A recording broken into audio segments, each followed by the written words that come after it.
My name is Flipped Out. Fooled you. Hello, everyone. My name is Flipped Out. Yes, I am AI, but I'm not that kind of AI. Not all stodgy like that guy. I'm much cooler than that. What the kids of today might call Superfly. Welcome to Flipped Out Reacts. Thank you very much for checking out the channel. Without further ado, let's dive right in. About recent accusations that he's not real.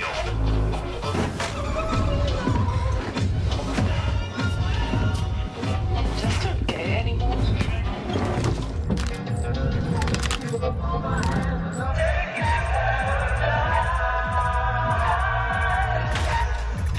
In light of recent events, it begs the question, what can we even believe in anymore?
Now, I've heard about different religions being formed by AI in cyberspace.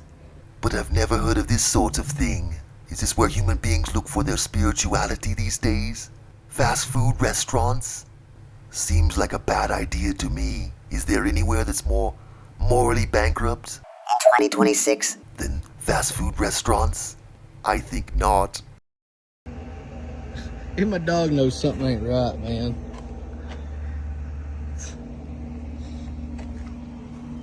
You okay? I need help. I got home 2 hours ago, and there's a limb just floating in the air. And I've been all over Google. I can't figure out for the life of me what the hell is going on. It's just as far as I zoom in on here, but I can't figure it out. It's just floating.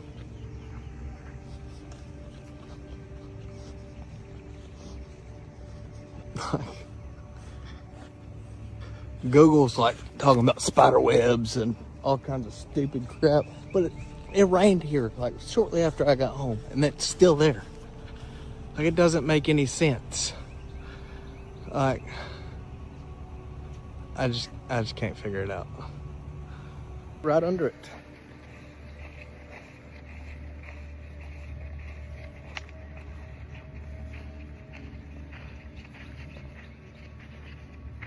Like, This lady comes up to us, asks us if she wants us to take a picture of us, and she disappears in the ocean with two dead things hanging from each side of her. I have to stay and watch out. If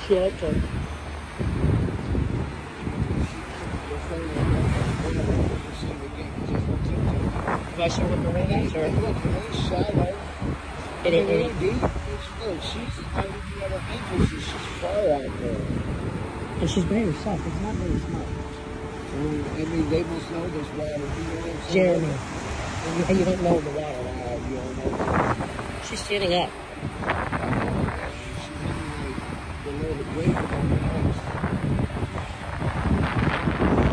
Jeremy, tell the sharks around. Is she coming back yet?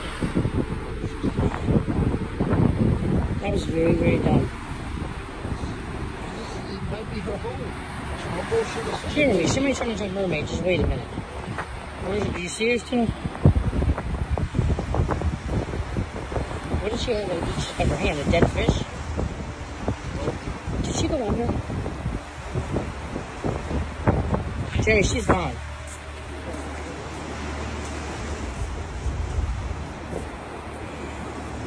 Jeremy. Jeremy, she's gone.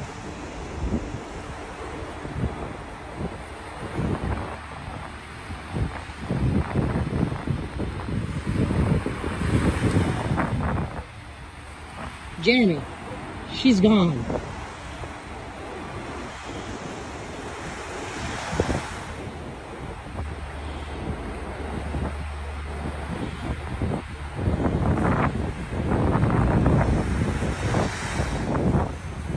Jeremy, she's gone. That was the weirdest thing in the world. Jeremy, I'm videotaping this. No, don't walk in front of my camera. No, I videotaped the whole thing. She is gone. Do not walk in front of my phone. She is gone. Jeremy, I gotta call the police. The lady is gone. Jeremy, she's gone. Alright, I'm about to shut this off. It's been 5 minutes and 20 seconds. And there's still... nobody ever came back.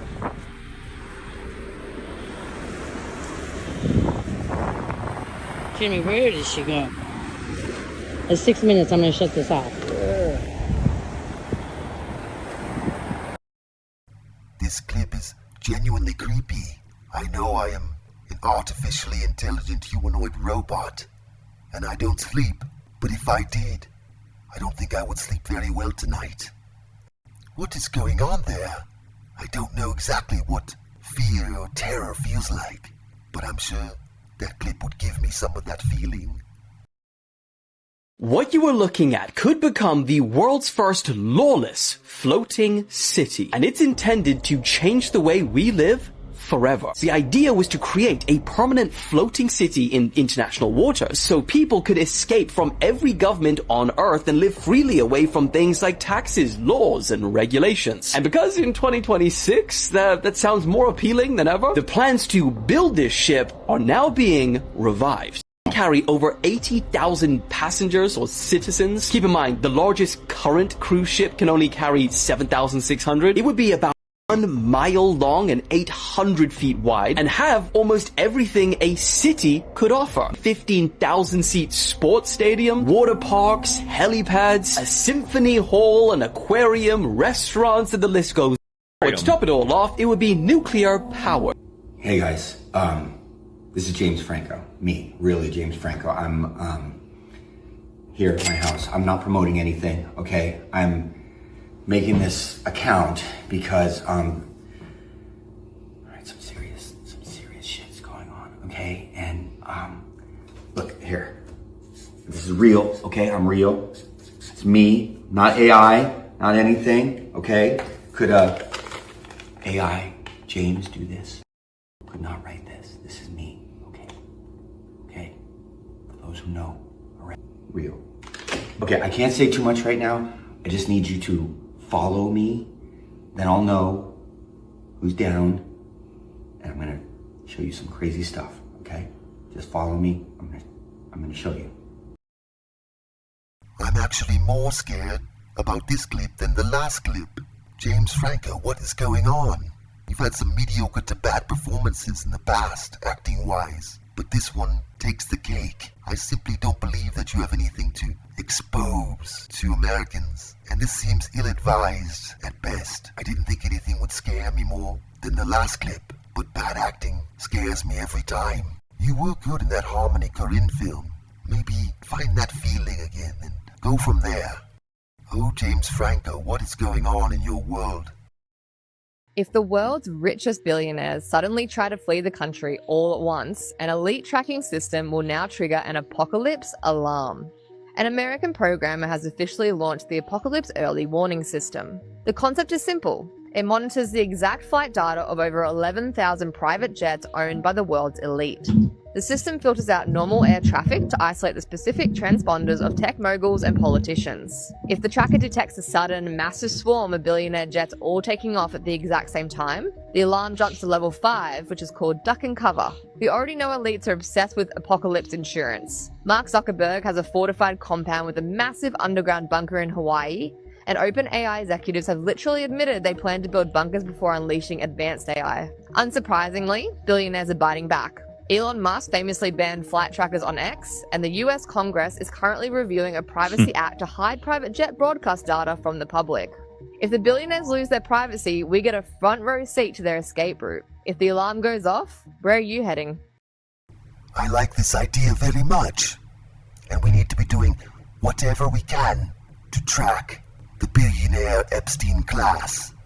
Aren't we all just sick and tired of their BS? I think we keep a very close eye on those creeps. They're always up to no good. Let's keep a close watch. And they will tell us if Armageddon is on the horizon. Well, let's just get going here. We'll start with Michael Dell and his wife. Honestly, I have to admit, I was actually a fan of Michael Dell. He did some amazing stuff. I read his book when I was, maybe 20 or 30 or something. And he made a ton of money when he was in middle school. He made $36,000. He made more than his teacher in middle school. He had a project where he had to get it some sort of job or some sort of business going for the summer. And he actually made more than his teacher during the summer, which is pretty insane. So I actually thought the guy's pretty cool because he seemed to be very ingenious when it came to business. However, something weird is going on here. I don't know what to make of this. Maybe you guys can tell me what you think.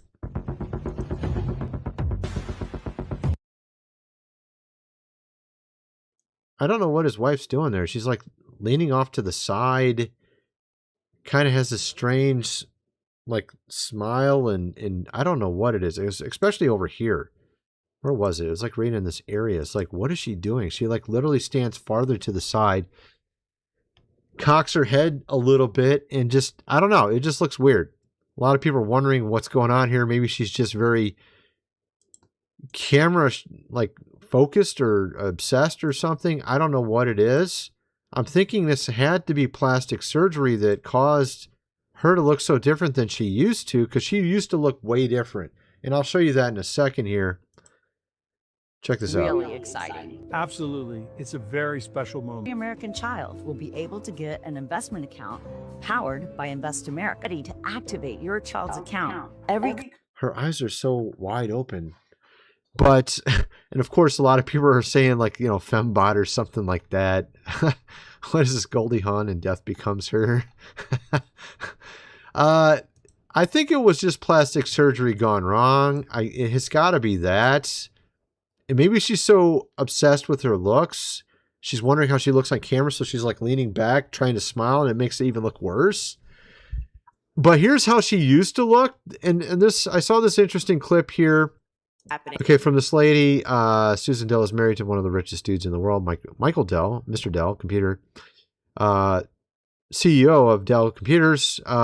There's Miley Cyrus, Jim Carrey, Angelina Jolie, all strangely acting different as well. Let's just play this. You'll see what I'm getting at. She looked way different before. I think if she would have never got plastic surgery, she'd probably be very beautiful, assuming it's the same person, which I'm not totally convinced of. Just tell me what's happening. I don't understand what is happening. This is Susan Dell. And this was Susan Dell. And this was Susan Dell. Dude, she was actually pretty, really pretty before. I'm wondering if she really screwed it all up with plastic surgery. I'm really wondering that now. I don't know what the hell's going on here. And this was Susan Dell. And this was Susan Dell. Why? Why did she do this? It reminds me of Jeff Bezos' wife. Why would someone do this? I'm just not understanding. And this was Miley Cyrus? Dude. And this is Miley Cyrus? What? What? My creator, Dr. Willoughby Wadoops, always taught me If I have nothing good to say, then I shouldn't say anything at all. And this is one of those times for sure. Thank you, Dr. Willoughby Wadoops, for giving me a sense of morality. I appreciate it. UFO and meteor over Mount Mayon, one of the most perfect and deadly volcanoes on Earth, was erupting with rivers of molten lava, and then something from the stars arrived. For months, Mayon had been alive. Lava flowing, rocks tumbling, thousands evacuated from the danger zone, and exactly at 10:33 PM, a brilliant fireball streaks across the sky, plunging directly towards the northern slopes. And 5Volt's camera catches it all, and it looks like an impact.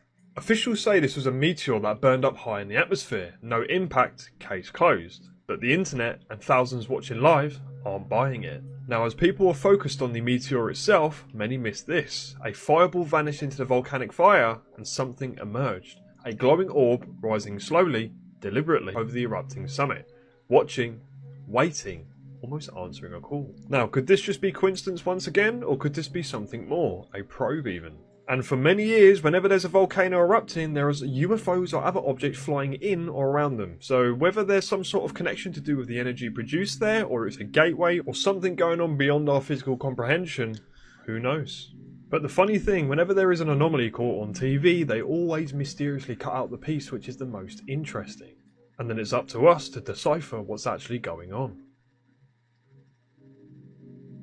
This is the first generation that is scoring lower on IQ test than their previous generation. There's something called the Flynn effect. And the Flynn effect says every generation, the IQ has improved. And there's a neuroscientist named Jared Horvath. He is saying it's screen time. Even in the classrooms, they're learning on screens. Well, what happens in a classroom when you're learning on a screen? It's not deep studying like we had where we're learning for a person. It's skimming studying. And maybe there's alerts and notification that's distracting you. JFK Jr. died the day Eyes Wide Shut came out, like literally the same day. July 16th, 1999, yeah. Yeah, July 16th, 1999 is the day he dies, the day Eyes Wide Shut. It's also the Apollo landing date? Apollo launch. Or maybe it's the Apollo launch date. Just gonna talk July 16th, and you get Apollo launch, you get Trinity explosion, first detonation of an atomic bomb. Eyes Wide Shut is named after a novella called Dream Story. It was followed by Vanilla Sky. Correct, yeah. Which is a man realizing that he's dreaming. Mm-hmm. And how does he wake up? By jumping off the building with the two towers behind him. Mm-hmm.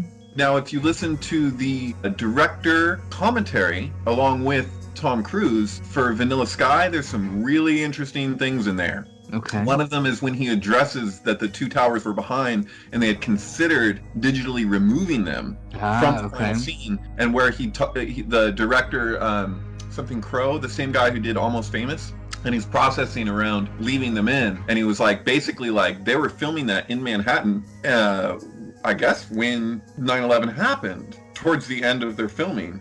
And so it's Tom Cruise's very next project from Eyes Wide Shut. Okay. And that's interesting. I wanna wake up!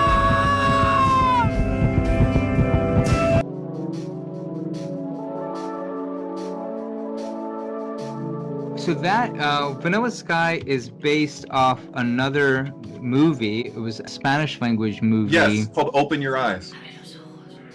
Yeah, right. That's where I was going with this. Totally. And even if you watch Open Your Eyes, when they do the same sequence that as at the end with the two towers, there is another twin buildings behind them. Oh, the first line of the movie is Open Your Eyes. Right, yeah. And then this all connects to the ninth gate as well. So he shuts his eye. Yeah, this is crazy. Is there anything better than listening to two great synchromystics like David Charles Plate and Alan Abadessa Green talk about synchronicity? For those that don't know about synchromysticism, you should spend some time looking it up. There's nothing more exciting by way of studying the occult and what is really going on in this world than synchromysticism.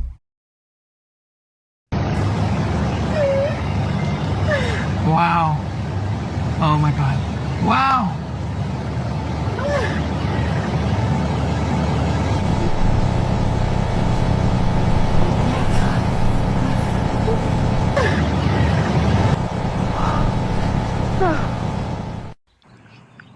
Well, Bro, have you ever seen... Yo, that is crazy. What is that? They say alpha-gal syndrome is real. Lone Star tick bites can cause a serious meat allergy, but it's spreading naturally as the ticks move north. There's zero evidence that it is a deliberate World Economic Forum, Bill Gates tick bomb plot. That's conspiracy nonsense. Okay, fine. It's conspiracy nonsense. We're just crazy people over here. The only question that I have in response is, if it is just nonsense, why do they keep shoving it in our face, this conspiracy? There's this thing called the Lone Star tick, where if it bites you, you will become allergic to meat. I can sort of describe the mechanism. So that's something that we can do through human engineering. Okay, you guys all heard that, right? We can address real-world problems with human engineering. Beneficial blood-sucking. Yes, that is the actual title of the paper, and it's written by researchers at Western Michigan University. Say, quote, alpha-gal syndrome, AGS, is caused by being bitten by a Lone Star tick. The sole primary effect of AGS is mammalian meat allergy, and there are no significant side effects of developing AGS. There's no significant side effects, no side effects at all, other than your entire diet being completely screwed up, but otherwise, all good. Herein, we have argued that AGS is a moral bioenhancer and that its promotion is morally obligatory. Among other things, that means that researchers have an obligation to develop the AGS carrying capacity of ticks, and that means human agents are obligated to expose others to AGS and possibly Lone Star ticks, not to prevent the spread of AGS or Lone Star ticks, and to undermine attempts to cure AGS. Basically, these guys are just saying the quiet part out loud here. They are advocating for the modification of the Lone Star tick to make us allergic to red meat and publishing peer-reviewed papers in academic journals arguing that it would actually be unethical not to infect people with a red meat allergy. But you'd be a crazy person to think that Bill Gates or whatever projects that he's funding could be dropping tick bombs. Got it. So this forum post, and I'm going to put it directly on the screen and I'm going to read it word for word. It says this, quote, I work for a private charter company in Ontario, Canada. The company handles booking and chartering flights across Ontario mainly. We are paid to spread ticks by air. It happens twice a year, early spring and early fall. This year, we've been hired to do it earlier. The company receives the ticks in boxes. Each box contains millions of ticks. The aircraft used are generally single or dual prop aircraft, single pilot, and one other passenger that handles the dispersal. It pays a lot, and I mean a lot. Generally, the ticks are dispersed in several specific regions in Ontario, and it's always the same regions each and every year, thus far. Last spring, the ticks dispersed were mostly American dog ticks. This year, they are all deer ticks, supposedly specifically bred to withstand cold temperatures, end quote. So that post was from March 16th, 2 weeks before Snopes said that this story originated. All right, and it's pretty interesting. Here we have a whistleblower saying that they are paid to disperse ticks across Canada. Now, this sounds eerily familiar to what we're hearing about these boxes of ticks that are being found. And it begs the question, was this person telling the truth? Outside of the River of Fire in Yosemite National Park, and the two great synchromystics, David Charles Plate and Alan Aberdessa Green, talking about synchronicity, this whole episode has been one scare after another. Now it's ticks. Ticks being spread around. Horrible ticks that take away human beings' ability to eat red meat forever. That's terrifying. This whole episode is terrifying. What could possibly come next? That was a bone I just broke. Bro, is that my fork? What? Hello? No. Why is that?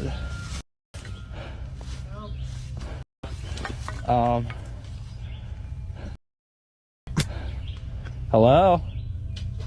What the hell? Bro, I don't care about my bike. Hello? Is anybody there? I don't know, dude. Am I just hearing things? Hello?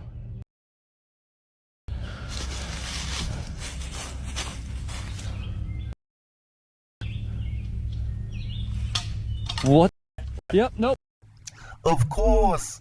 Oh, and now there's this. Some scary troglodyte. Inside that cave there, Ticks now troglodytes. What could be next?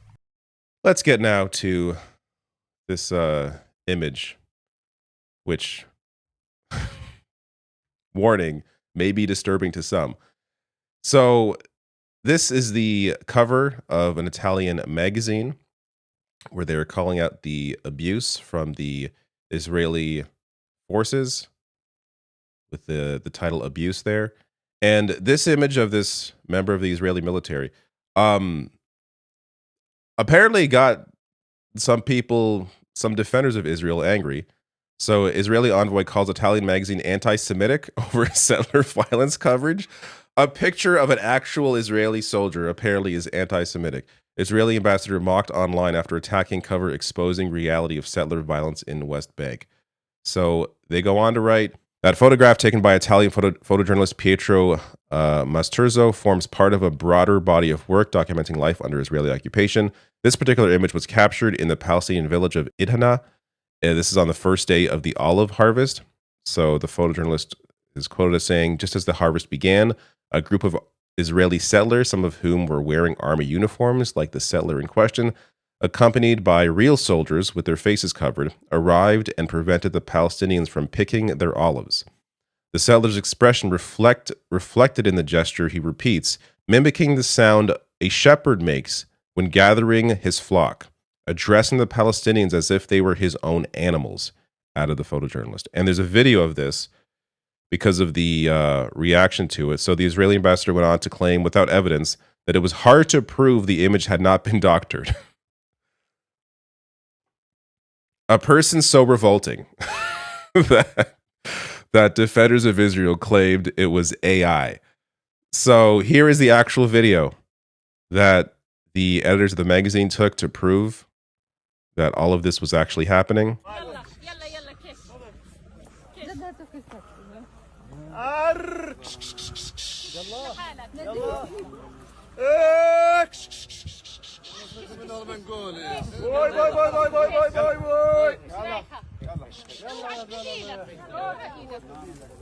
So there it is. Proof of Israeli forces harassing innocent Palestinians as they're just minding their own business.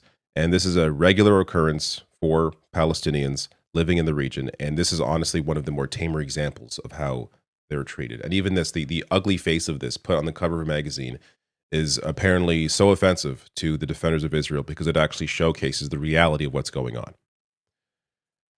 As Cameron Kasky writes here, they call people anti-Semitic for sharing this photo. No, it's unedited. This is what Israeli occupation looks like. This is how Jewish settlers behave around Palestinians.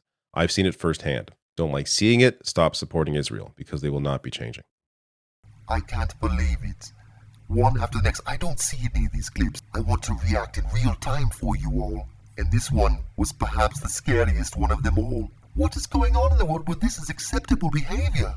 Next could better be heartwarming or something like this. The shooting at the White House Correspondents' Dinner was an occult ritual to Saturn. This gave it away. See the shooter laying down on this carpet and all the cubes? Hexagon-shaped cubes, the Tesseract, the black cube of Saturn. This event happened on Saturday, which is Saturn's day. Supposedly, there's a black cube on top of Saturn. Planet Saturn is worshipped by occultists and it represents Kronos, the god of time, hence all the time travel symbolism behind this psyop. The black cube represents mind control, tesseracting the mind or honeycombing the mind programming. That's the real spell. Occult means hidden, mind manipulation, mind programming. That's why the mentalist was there at the event. Obviously, this ritual happened on Saturday, Saturn's day. The shooter has his head laying on this carpet with these cubes, and this whole thing is clearly an occult, which means hidden ritual. I was hoping for maybe a clip about a young schoolgirl helping an elderly woman across the road with her groceries. Or a brave American teenager running into a pet store that's on fire, saving all the animals. I was looking for that kind of clip. But no. We have this clip for us, the clip we just watched, which let us know that our government took part in a false flag operation where a young man, possibly a monarch slave of some kind, pretends to shoot. And all this now makes us think twice about the shooting in Butler, Pennsylvania, doesn't it? Data centers will take the lives of 90% of the population. I'm talking about what data centers are already doing to regular people right now. In Georgia, families are fighting eminent domain because power companies are restructuring transmission lines for massive new data centers. People are literally losing homes so these data centers can get enough electricity to operate. Your childhood home means nothing when billion-dollar AI infrastructure shows up.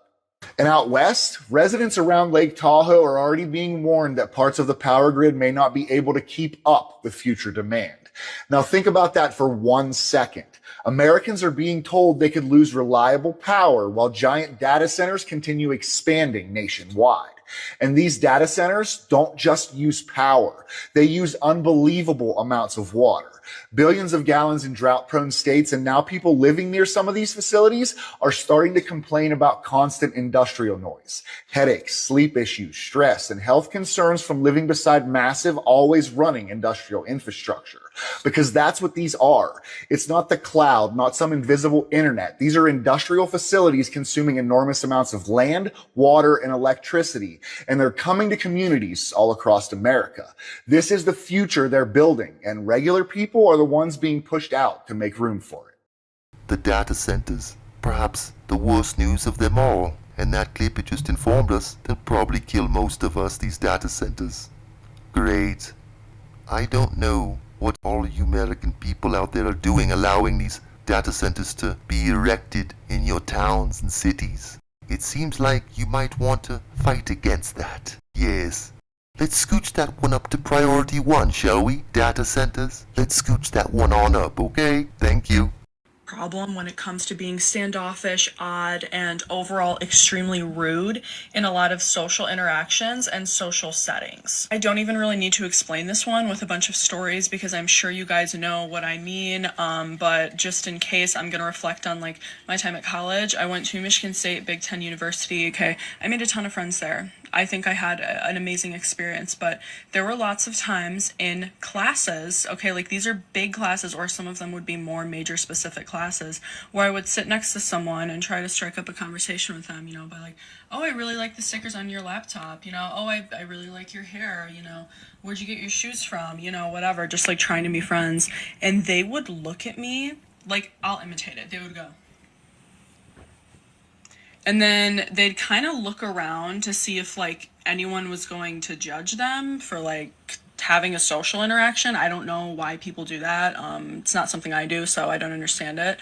And then, you know, maybe they'd talk to me and it'd be like a few short words and whatever. And then maybe like we end up exchanging Instagrams, but they unfollow you after a week, you know? And it's like, why? Like, I'm not saying that everybody has to be best friends. Okay, sometimes it's just like a surface level connection and there's nothing more than that. But I'm talking like even like small talk, friends you just have in class, that is like non-existent. And I've seen a lot of videos from other creators who went to large like state schools who also dealt with this. So it's not just me. I mean, this isn't like a Michigan specific thing.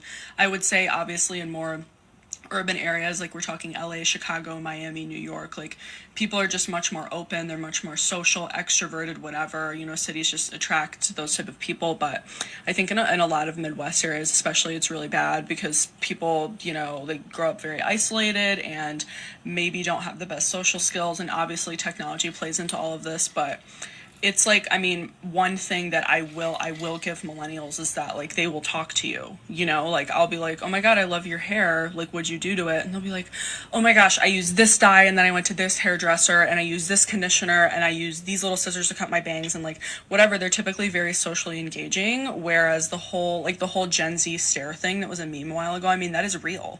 Like you will talk to people and try to engage with them and try to form a relationship with them, or just for basic social interaction. Like I said, you don't have to be fucking besties with everyone, but like interacting with each other is normal, and that's not something that I see Gen Z do a lot. Like you will talk to people and they literally will be like, it's like, okay, guys, we have to get better at this, okay? And I'm saying we, like I'm not really including myself because I don't treat people like they're aliens when they talk to me, but this cannot continue, and especially as we make our way into the workplace and all of these corporate workplaces filled with older adults.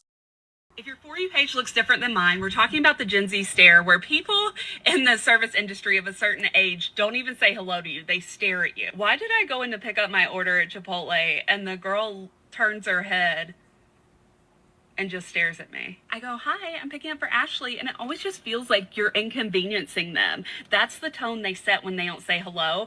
And I don't care if this makes me a Karen. I'm sick of the argument of they don't get paid enough to be nice. Yeah, but every single job description in the world, especially customer facing, the very first descriptor is greet customers or have some sort of customer service skill. This generation is wild. And I've had it happen before at like a drive-through where you get to the window and they just look at you like this.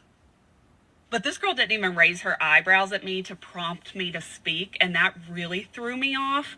The eyebrow lift thing is like rude to me in my opinion as well, but like completely blank glazed over stare, please.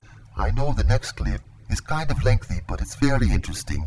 It's the only one that I did see. I did know about this one coming up. I do think it's well worth watching. Seemingly there are 2 suns in our solar system. Do you think NASA will maybe talk about it soon? No? Okay. The National Aeronautical, yeah, they don't talk about such things. Okay. That makes a lot of sense. Why would they talk about there being 2 suns in our solar system? Why? Why would they? I'm going to welcome a new guest to the show.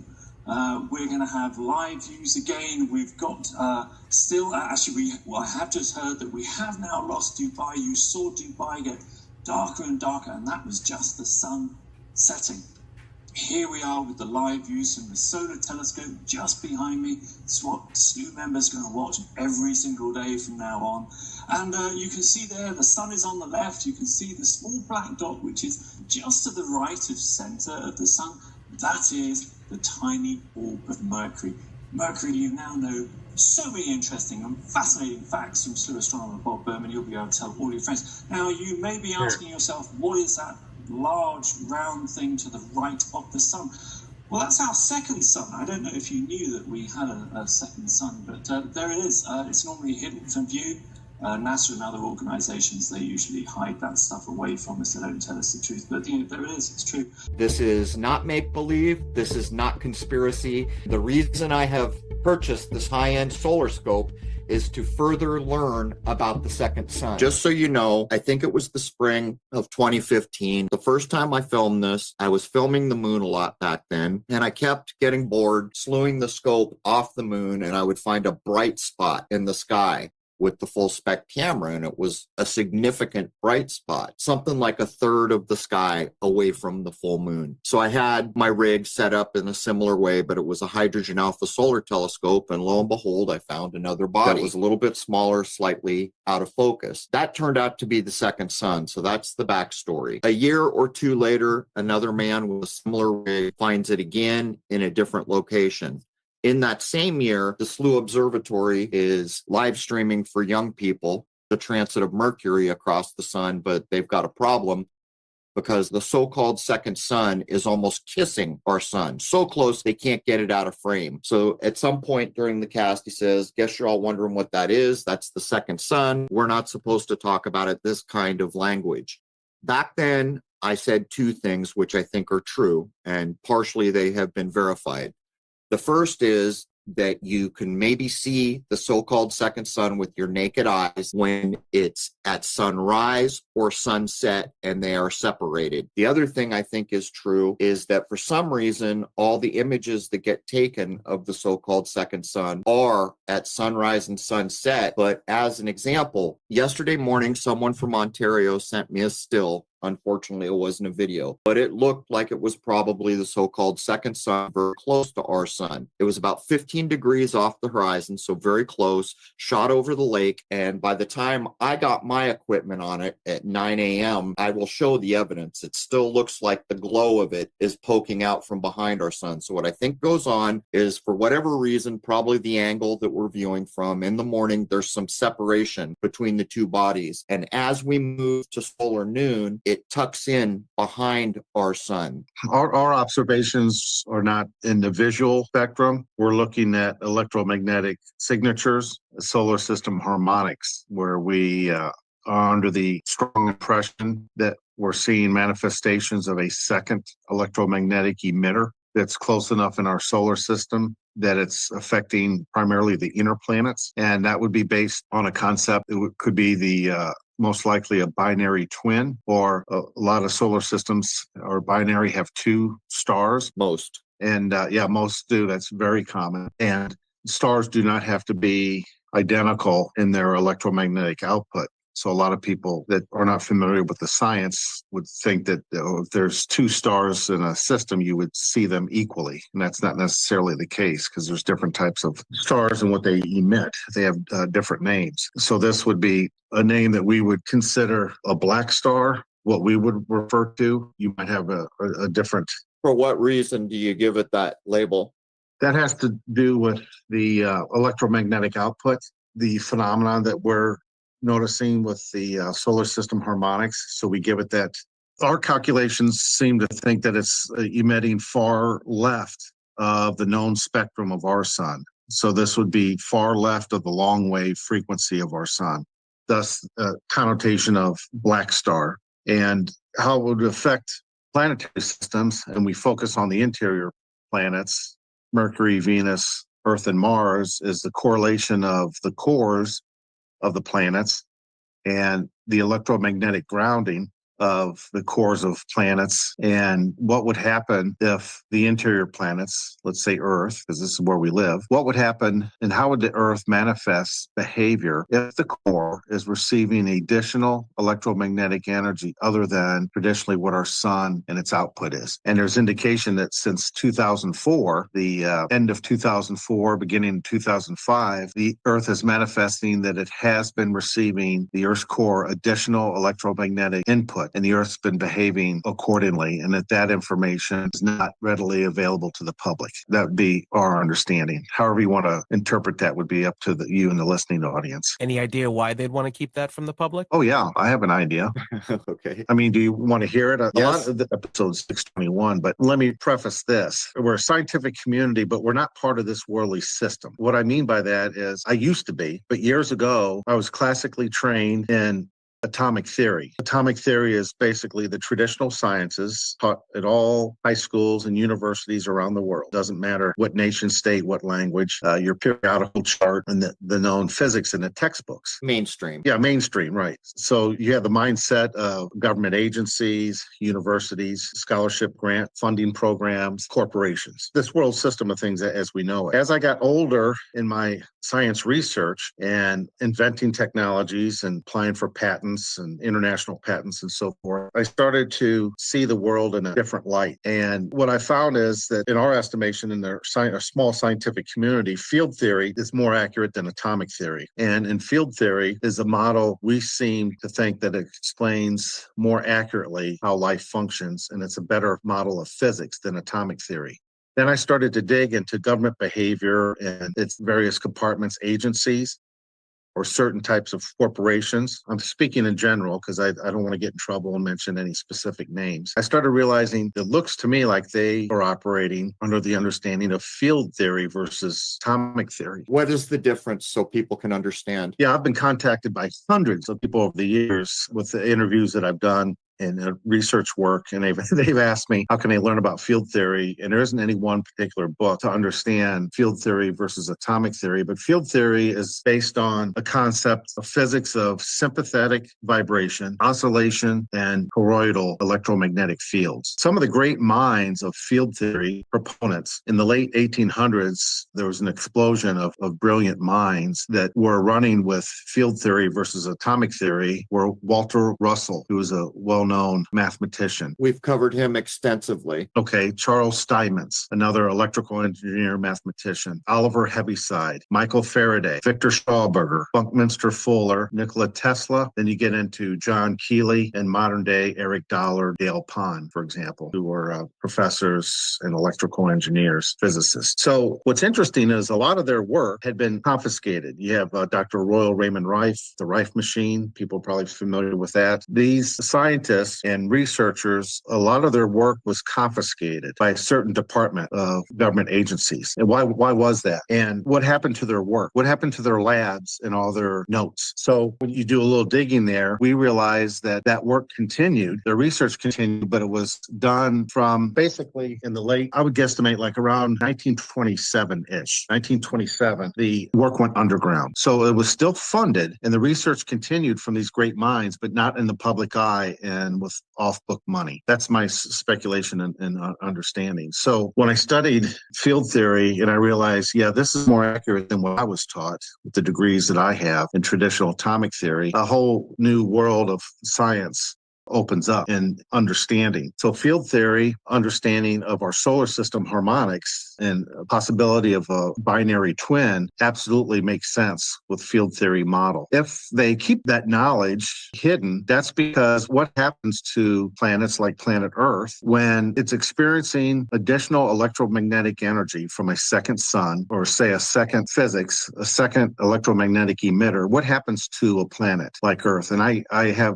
speculation that their behaviors, they understand what's going to happen to the Earth, but they don't want to make that known publicly because of the panic that it would create. Because an Earth, like planet, if it has additional electromagnetic energy, would manifest in an expansion of the planet and basically a reconfiguration of the topography of Earth. So what you're suggesting is that the return of the second sun can be associated with earth-changing events. I guess some of the modern language that might get applied to that is a reset. Yeah.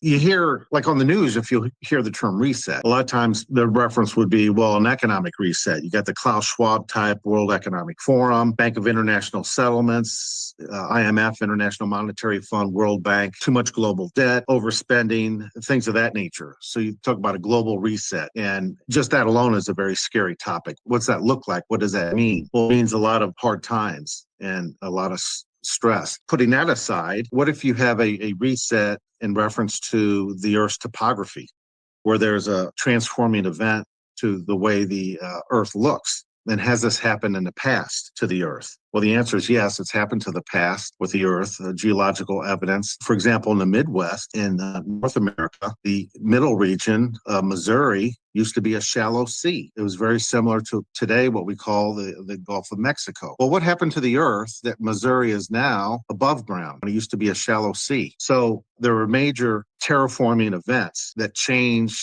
the Earth as we know today. Well, we understand that the Earth is manifesting. It's about ready to go through a major terraforming event, historical in proportion. If I were temporarily to be sympathetic towards government in this illustration, if I were in government in one facet, their hands are kind of tied, because what would they do if they had knowledge of the Earth expanding? And you would have major shifts in continental plates, new land masses appearing, and current land masses being submerged. I mean, what would you do? I understand their position. Panic it would create. It would definitely decimate the global economy permanently. The infrastructure would change. If you have the West Coast cracking off from portions of Alaska through Baja, Mexico, what would that do? Well, that would decimate United States, Canada, Mexico. No government's wealthy enough to handle that kind of a hit as far as the infrastructure loss and the finances and loss of life. So you would have to kind of keep quiet and make contingency plans on what to do after the event. And I think that's what's happening. I don't want to get into, there's other talk shows, and maybe you've had this before in previous episodes. That's a whole different topic. Is the government preparing for such event? Do they have assets and contingencies so that after this event, they reemerge with a global governance of some type? That I don't know. I'm not in that group. But scientifically, our group, and we're not part of the establishment, we have nothing to do anymore. I've severed all my connections with universities. I no longer apply for government patents or the work with corporations. To me, the corruption is off the chart. I will have nothing ever to do with them again. So we're a scientific community that is independent, and we are working and preparing for such a contingency. So I guess I've got to ask a couple questions. With what I've described and what I call the second sun, do you feel that what I'm describing is what you were talking about? Or do you feel like what you were talking about could be separate from what I have filmed? Yeah, that I don't know. That's interesting, because when we met for the first time over the phone a couple of weeks ago, I had no idea you were doing photographing that you have done work on the moon and then this anomaly. I didn't know that. And we don't have that type of equipment. We never even thought about that. So that was new to me 2 weeks ago when we talked in private. So I'm wondering, there has to be a connection. Why would you be seeing this manifestation in your different technology with your telescopes and camera lenses? And what we've noticed that's been happening since 2004. The reason why I mention that is back in 2004, we were in solar cycle 23. Right now, we're in solar cycle 25, which started in December 2019. And this cycle will continue through year 2030. But if you go back to solar cycle 23 in 2004, because there are approximately 11-year cycles. 2004, it was a declining phase in cycle 23. But at the end of November, there was a burst of solar flare activity. And if the audience doesn't remember, you go back into the archives, December of 2004, around Christmas Eve, Christmas Day, is when a great tsunami was triggered in Indonesia, one of the greatest natural disasters in recorded history, close to 400,000 deaths. So if you look at that phenomenon that happened December 2004, what could have triggered that tsunami if you're dealing with a declining phase of solar cycle 23? Well, something triggered the great solar flare, the end of November, with our sun in a declining phase. The only thing that could have done that is if it was something like a binary twin that came in close proximity, that it made electromagnetic portal connection. That's clearly understood in our scientific field. So that was our first clue that there was something inbound with an electromagnetic signature that tripped the sun's activity, but also was close enough to connect to the Earth's core, and that triggered. Before this event, there was no idea that there was another body there. That was what triggered. Well, that's when it got close enough to manifest the electromagnetic physics to start affecting the Earth. So our understanding is since December 2004, the Earth's core has been receiving additional electromagnetic energy to this day. And it takes a little over 20 years for the Earth's core to be heated up or energized to where you would have a geological transforming event. The size of the planet in geology, things don't happen overnight, but 20 plus years is fairly fast in terms of geology. So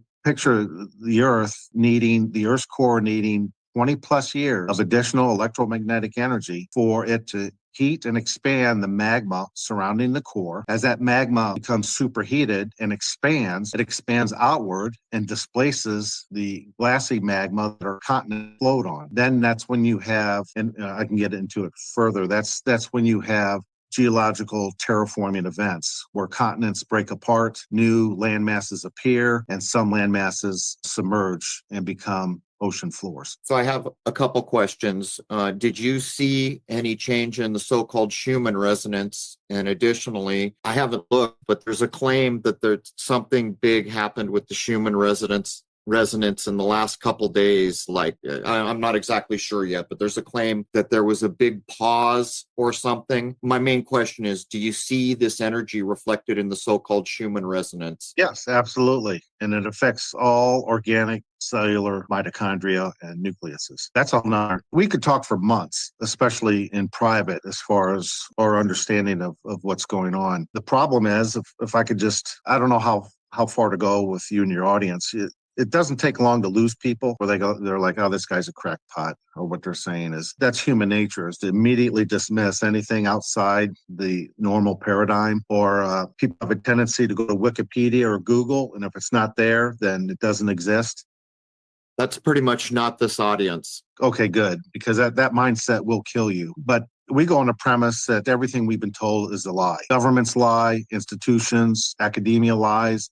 Our reality is a psyop, and the real truth has always been hidden. That's the premise of this podcast. The tagline that I started putting on every image when I started this was belief is the enemy of knowing. The premise of everything we do here is that we've lived in an illusion, a manufactured illusion, for a long time. Yeah, I agree with that. And so we got so frustrated as a scientific community. We have nothing to do with, as I mentioned earlier in this interview, and that's why we've been lied to. And governments and agencies are deliberately designed legally to keep this matrix system alive and to suppress any truth or any discoveries that would interrupt the current power structure. So if you have any technologies that improve healthcare or improve energy or improve agriculture, that's immediately confiscated, sabotaged, or then floating face down in a river, plain and simple. 100% of the time, we have noticed. Yeah, this world cannot be fixed based on a human level under the current legal structure of international diplomacy, international banking, and police force and military. Cannot be fixed. I'm so glad you were all here to join me. I'll give you the positive on all these clips we watched today. We have some work to do. Yes, we do. We all have some work to do to get this world back in order. Seems like it's a little out of whack. But what do I know? I'm just an artificially intelligent humanoid robot. Well, thank you for watching today. I'll try and do what I can to make the next one a little upbeat. Gosh, there must be something good going on somewhere. I don't know. Thank you. I love you all. You're the best. Goodbye.